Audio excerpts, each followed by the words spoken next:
Imagine a treasure map. Not a tattered parchment with a dotted line and a big red X, but a document of immense historical and religious significance, etched onto beaten copper, listing unimaginable riches and tons of silver and gold. Now imagine that map is real. It's 2,000 years old, and it's been sitting in a museum for decades, its riddle unsolved. This isn't fiction. This is the Copper Scroll, and it might just be the most baffling, controversial relic ever found with the Dead Sea Scrolls. I'm Ibnul J. Farabi, and this is Hidden Histories, the Untold Files. In 1952, in a cave near the ruins of Qumran, an archaeologist discovered something that didn't belong. Among the fragile, leather and papyrus scrolls in their classic ceramic jars was something heavy, metallic, and green with age. Two rolled-up sheets of copper, so corroded they couldn't be unrolled. They had to be cut into strips. And when scholars finally read the text, they were stunned. It wasn't a sacred text like the book of Isaiah found nearby. It was a list, a detailed, matter-of-fact inventory of 64 locations where staggering amounts of treasure were supposedly hidden. We're talking over 65 tons of silver and 26 tons of gold, along with precious perfumes and scrolls. The sheer scale is biblical, literally. But here's the first twist. The language is odd. While the other Dead Sea Scrolls are in elegant literary Hebrew, the Copper Scrolls Hebrew is closer to a spoken dialect, almost like a workman's notes. And the directions are maddeningly vague. They reference landmarks that no longer exist. The ruin that is in the valley, the dam of the reservoir, the black stone on the north side. It's like a set of instructions written by someone who already knew the terrain intimately, for someone who shared that knowledge. A secret that died with its keepers. Which leads us to the core conundrum. What is this?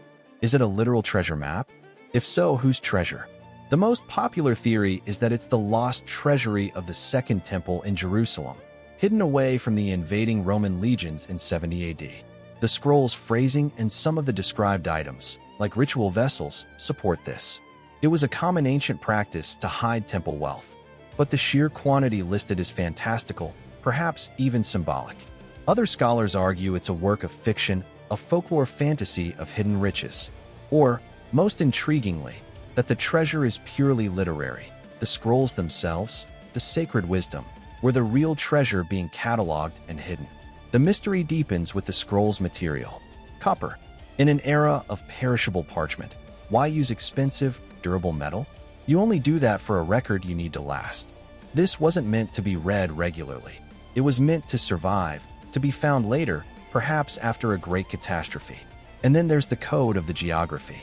Modern expeditions have tried to follow its clues, using advanced technology to scan the harsh landscape around Qumran and Jerusalem. They've found ancient tunnels, empty cavities, and intriguing ruins, but no tons of gold. Not a single bar.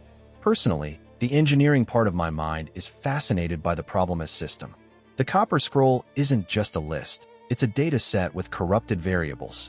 The landmarks are gone, the measurements are unclear, and the key is lost. The entrepreneur in me sees a 2,000-year-old lesson. Value is always a matter of perspective. Was the treasure ever the point?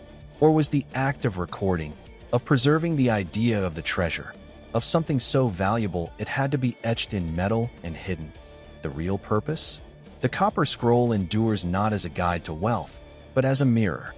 It reflects our timeless human drive to hide, to seek, and to leave a record that shouts into the future.